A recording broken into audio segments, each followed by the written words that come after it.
मतदानाकडे पाठ फिरवली तर खात्यातून 350 रुपये वजा होतील अशा आशयाचे मेसेज सध्या सोशल मीडियावरती व्हायरल होतात। त्यामुळे अनेकांमध्ये घबराट पसरली आहे। पण या पोस्टमध्ये काही तथ्य नसून हा निव्वळ खोडसाळपणा असल्याचं स्पष्टीकरण आता प्रशासनाने दिलंय। मतदान केलं नाही तर 350 रुपयांचा दंड। थेट बँक खात्यातूनच पैसे होणार कट। काय आहे व्हायरल मेसेज मागचं सत्य? लोकसभा निवडणूक तोंडावर आलीये। 18 वर्षाच्या वरील प्रत्येकाला मतदानाचा अधिकार असतो। सगळ्यांनीच मतदानाचा हक्क बजावलाच पाहिजे। काही मतदार मतदान करत नाहीत, मतदान करण्यास टाळाटाळ करतात। पण आता एक मेसेज व्हायरल होतोय। जर मतदान केलं नाही तर थेट बँक खात्यातूनच 350 रुपये कट होणार असा दावा केलाय। त्यामुळे याची सत्यता जाणून घेणं गरजेचं आहे। पण व्हायरल मेसेज मध्ये काय दावा केलाय तो पहा। लोकसभेला मतदान न केल्यास बँक खात्यातून 350 रुपये वजा होणार आहेत। निवडणूक आयोगानं मतदान न करणाऱ्या नागरिकांविरुद्ध एक आदेश जारी केलाय।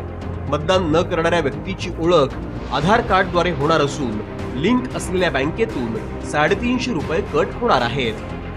हा मेसेज व्हायरल होत असल्यानं अनेक प्रश्न उपस्थित होत आहेत। प्रत्येकानं मतदान करायला हवं हे सगळ्यांना माहित आहे। मतदान करण्यासाठी जनजागृती करायला हवी। मतदानाचं महत्त्व लोकांना पटवून दिलं पाहिजे। पण अफवा पसरवून लोकांमध्ये भीती निर्माण केली जाते का, याबद्दल अधिक माहिती जाणून घेणं गरजेचं आहे। त्यामुळे आमचे प्रतिनिधी रामनाथ दवणे हे निवडणूक अधिकाऱ्यांना भेटले। त्यांना व्हायरल मेसेज दाखवला आणि याबद्दल अधिक माहिती जाणून घेतली। नाही, आम्ही आमच्यातर्फे खुलासा दिलेला आहे आणि ती पोस्ट जी त्यांनी कोणी एडिट केली आहे ती योग्य नाही। अशा पद्धतीचा कधीही प्रस्ताव नव्हता आणि असणार नाही। मतदान हे निर्भय आणि मुक्त वातावरणात करायचं आहे। ते मतदान करणं हे बंधनकारक नाही। असं असलं तरी राष्ट्रीय कर्तव्य म्हणून प्रत्येक मतदाराने मतदान हे केलंच पाहिजे। 350 रुपये वजा होणार आहेत वगैरे ही कोणतीही गोष्ट खरी नाही, परंतु मतदान करावं ही आमचं आवाहन आहे। त्यामुळे आमच्या पडताळणीत काय सत्य समोर आलं ते पहा। मतदान न केल्यास 350 रुपये खात्यातून कट होतील ही पोस्ट चुकीची।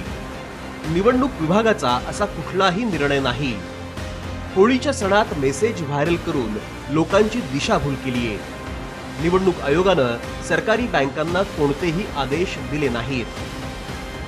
निवडणूक जवळ आलीये, पुढच्या महिन्यात मतदान करायचंय। त्यामुळे प्रत्येक मतदारानं आपला मतदानाचा अधिकार बजावला पाहिजे। पण अशा प्रकारे मतदारांना घाबरवणं योग्य नाही। मतदारांनी आपला हक्क बजावत असताना अशा पोस्टकडे दुर्लक्ष करावं, निर्धास्तपणे मतदान करावं असं आवाहन निवडणूक अधिकाऱ्यांनी केलंय। त्यामुळे आमच्या पडताळणीत मतदान केलं नाही तर 350 रुपये बँक खात्यातून कट होणार हा दावा असत्य ठरला। रामनाथ दवणे, साम टीव्ही, मुंबई।